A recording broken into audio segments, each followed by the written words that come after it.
네, 이번엔 미래에셋증권 연결해서 한 주의 증시 동향 살펴보겠습니다. 서상영 본부장 연결합니다. 안녕하세요.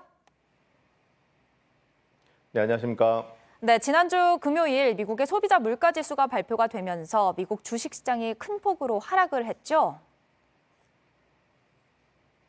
네, 그렇습니다. 미국 소비자 물가 지수가 무려 전년 대비 8.6% 상승을 하고 식품과 에너지를 제외한 근원 소비자 물가 지수는 전년 대비 6% 상승을 했습니다.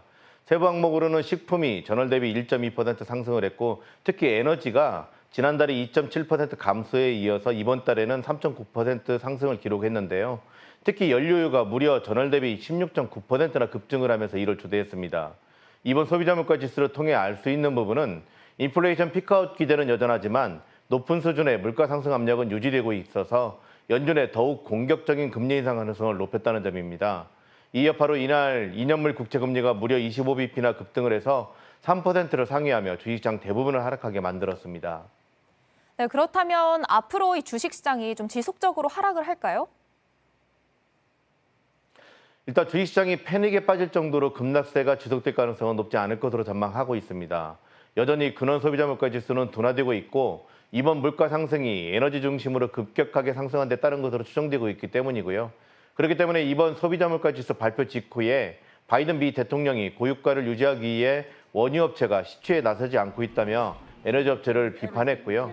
이번 달에 에너지요금, 처방약, 운송비 절감을 위한 법안을 의회가 통과시켜야 한다고 촉구해서 향후 물가 상승 압력이 낮아질 수 있다는 기대도 여전하기 때문입니다. 네, 미국 소비 심리가 또 급격하게 위축됐다는 소식도 있던데 그건 어떤 내용인가요?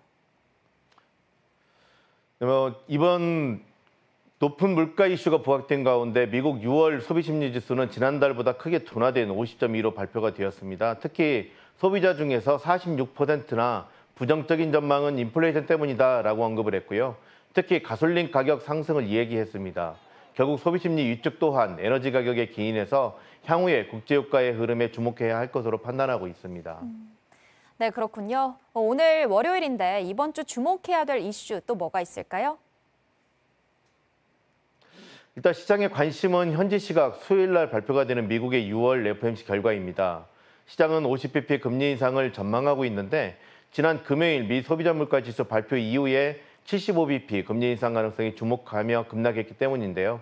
시장의 전망처럼 50bp 인상에 그치고 파월 연준의장이 기자회견을 통해서 더욱 공격적인 금리 인상을 시사하지 않는다면 주식시장은 안정을 찾을 것으로 전망하고 있습니다. 이런 가운데 현지 시각 수요일 날 발표가 되는 중국과 미국의 소매 판매 등 실물 경제 지표 또한 중요합니다. 결과에 따라서 경기 침체 이슈가 부각될 수 있기 때문이고요. 이렇듯 주식시장 변동성 확대 요인들이 많아서 이번 주는 전반적으로 지난주에 이어서 변동성이 지속되는 한 주가 될 것으로 전망하고 있습니다. 네, 주요 일정들까지 잘 들었습니다. 지금까지 미래에셋증권의 서상영 본부장이었습니다. 말씀 감사합니다.